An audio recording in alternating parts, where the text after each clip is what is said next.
पोहोचतोय बेळगावला. तर हे आहे बेळगावचं रेल्वे स्टेशन. तर खूप भारी आहे आणि खूप क्लीन आणि खूप मोठं आहे. बघू शकता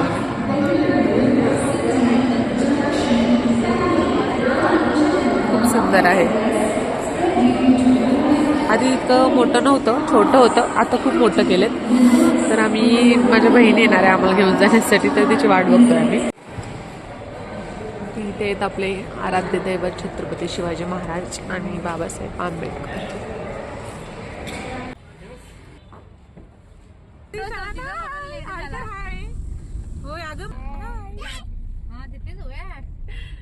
फेवरेट आहे त्याचा. हॅलो नमस्कार मंडळी, welcome back to my channel. तर आम्ही आलेलो आहे गावी. मुलांना सुट्टी होती, म्हटलं गावी जाऊन येऊ. 7-8 महिने झाला आलोच नाही गावी, म्हणजे गेलोच नव्हतो. तर मोठा मुलगा आला नव्हता विहान, तर त्याची एक्झाम होती 6 मे. म्हणजे इकडनं गावावरनं रिटर्न केल्यानंतर लगेच एक्झाम होते, मग अभ्यास वगैरे झाला नसता म्हणून तो काय आला नाही. तर बारक्याला घेऊन आली मी, म्हणजे माझा छोटा मुलगा, मी आणि माझे मिस्टर्स, आम्ही 3 गेलो होतो. तर इथे आईला आयडिया नव्हती येणार आहे. म्हणजे सुरुवातीला मी सांगितलं होतं येणार आहे म्हणून, पण नंतर म्हटलं मी नाही येणार आई, मुलांना सुट्टी कमी आहे. थोडीशी सरप्राईज झाली ती अचानक आलेलं बघून. तर मस्त दिवस गेला, छान रेस्ट वगैरे घेतली आम्ही. नंतर जायला निघालो गोव्याला. मिस्टर बोलले चल 2 दिवस, म्हणजे ते दुसऱ्या दिवशी जाणार होते ठाण्याला वापस. तर म्हटले आपण गोव्याला जाऊ. तर बाईक म्हणजे ॲक्टिवा तर ठेवलेलीच असते आमची बेळगावला, तर घेतली आणि निघालो आम्ही गोव्याला. गोवा म्हणजे बेळगाववरून 2-2.5 तास लागतो, 3 तास कमीत कमी लागतोच. आणि संध्याकाळी उशीर झाला होता आम्हाला. मिस्टरांच्या मावशीची मुलगी आली होती घरी, त्यामुळे मग थोडा दिवस त्यांच्यासोबत गेला आमचा. आणि त्या खूप दिवसाने आल्या होत्या आमच्याकडे, त्यामुळे छान त्यांच्यासोबत दिवस गेला. संध्याकाळी 5 वाजता आम्ही निघालो गोव्याला जायला. आणि थंडी तर इतकी आहे ना, भयंकर थंडी होती, खूप थंडी होती. तर आम्ही तिघंही पण असं म्हणजे एकदम थंडीत आकडल्यासारखे झालो होतो. तरी विचार केला घाटात थंडी जास्त लागेल म्हणून आम्ही जॅकेट वगैरे पॅक होऊन आलो होतो. आवीला तर भयंकर थंडी लागली होती, त्याला असं मध्ये घेऊन बसलो होतो आम्ही.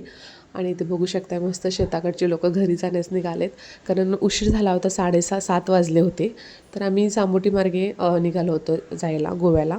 तर यूट्यूब चॅनलचं माझं एक म्हणजे विचार चालला आहे की सोडून द्यायचा विचार चालला होता. कारण म्हणजे वेळ भेटत नाही जास्त असा पुरेसा ब्लॉगिंग करण्यासाठी. आणि यूट्यूबला कसं पुरेपूर वेळ देणं गरजेचं आहे, तरच आपण कुठेतरी फेमस होऊ किंवा आपलं चॅनल चालेल. पण काय समजत नाही सध्या काय करू. तर जे कोणी माझे व्हिडिओ बघत असेल प्लीज कमेंट करून सांगा, कंटिन्यू ठेवायचा की बंद करायचा चॅनल. कारण एडिटिंगला वगैरे वेळ देणं खूप महत्त्वाचं आहे, व्यवस्थित प्रॉपर एडिट करणं वगैरे. तर बघू विचार चालला आहे माझा काय दुसरा चॅनल खोलायचा. हा चॅनल मॉनिटाईज वगैरे काय झाला नाही अजून, तर बघू पुढे. तर इथे कणकुंबी या गावी आलो होतो आणि हे ताई दादा आहे, त्यांचं हे दुकान नवीनच आजच ओपनिंग केलं होतं त्यांनी, म्हणजे आजच पूजा होती दुकानाची. तर इथे पूजा वगैरे खूप छान मांडली होती त्यांनी. तर इथे बघू शकता किती सुंदर अशी पूजा मांडलीत त्यांनी. त्यांचं आधी जुनं दुकान होतं, त्यांनी हे नवीन ओपनिंग केलं होतं. त्याच दिवशी आम्ही गेलो होतो त्या दिवशी. तर छान आम्ही पाया वगैरे पडून घेतली आणि त्या ताईने आम्हाला प्रसाद पण आणून दिला बाहेर, कारण मी आत गेली नव्हती, नॉनव्हेज खाल्लं होतं सकाळी म्हणून. त्या मुलींकडे मी मोबाईल दिला होता शूट करण्यासाठी. तर इथे चहा वगैरे घेतला आणि पुढे निघालो आम्ही गोव्याला जायला. तर इथे चेकपोस्ट आहे, इथे गाड्या वगैरे चेक होतात. पोलीस खूप थांबलेले असतात तिथे, कारण गोव्यावरून दारू ट्रान्सफर होत असते, गोव्याला दारू स्वस्त मिळत असते त्यामुळे. आणि आता 31st येत होता, त्यामुळे अजून कडक कारवाई करत होते, म्हणजे बस वगैरे गाडी वगैरे थांबून चेक करत होते. तर इथे आम्ही केरी म्हणून आहे, गोव्याच्या आधी लागतं. तर मेन गोव्यामध्ये काय गेलो नाही, खूप थंडी लागत होती आणि खूप उशीर झाला होता, म्हणून मग आम्ही इथे जवळच म्हणजे केरी म्हणून आहे, आराम हॉटेल म्हणून आहे रेस्टॉरंट, फॅमिली रेस्टॉरंट. तिथे मग एक रूम बुक केली आणि तिथेच आम्ही राहिलो, जेवण वगैरे केलं. रूम बुक करून आम्ही राहिलो तिथे. आणि ते जे हॉटेलचे ओनर होते ते माझ्या नवऱ्याचे थोडे मित्रच होते, कारण येण्याचं होतं, ओळख झाली होती चांगली. तर त्याने आम्हाला डिस्काउंटमध्ये रूम दिली. तर इथे बेस्ट पार्ट असा की मी जिथे कुठे जाईन तिथे स्वामी माझे नेहमी सोबत असतात. इथे पण स्वामी महाराज आहेत, मस्त विठ्ठल आणि स्वामींचा इथे फोटो होता. आणि हॉटेल खूप छान होतं. हॉटेल तर खूप छान होतं आणि ओळखीचं म्हणजे तिथले स्टाफ ओळखीचं असल्यामुळे आम्हाला कम्फर्टेबल पण झालं राहायला तिथे. आणि गोव्याला खूप आतमध्ये होता गोव्याला जायला आम्हाला कमीत कमी अजून 1.5 तास लागला असता. त्यामुळे म्हटलं खूप थकलो होतो आम्ही तिघं पण, कारण मुंबईवरून प्रवास करून सकाळीच आलो होतो, तिकडून हा प्रवास, त्यामुळे मग आम्हाला जमलंच नाही. आणि थंडी गावची खूप थंडी होती. इकडची थंडी आणि गावची थंडी खूप फरक आहे. मुंबईला एवढी थंडी जास्त वाटत नाही, पण गावाकडे थंडी खूप असते, त्यामुळे आम्हाला मग थोडा थकवा जाणवत होता आणि थंडी पण खूप लागत होती.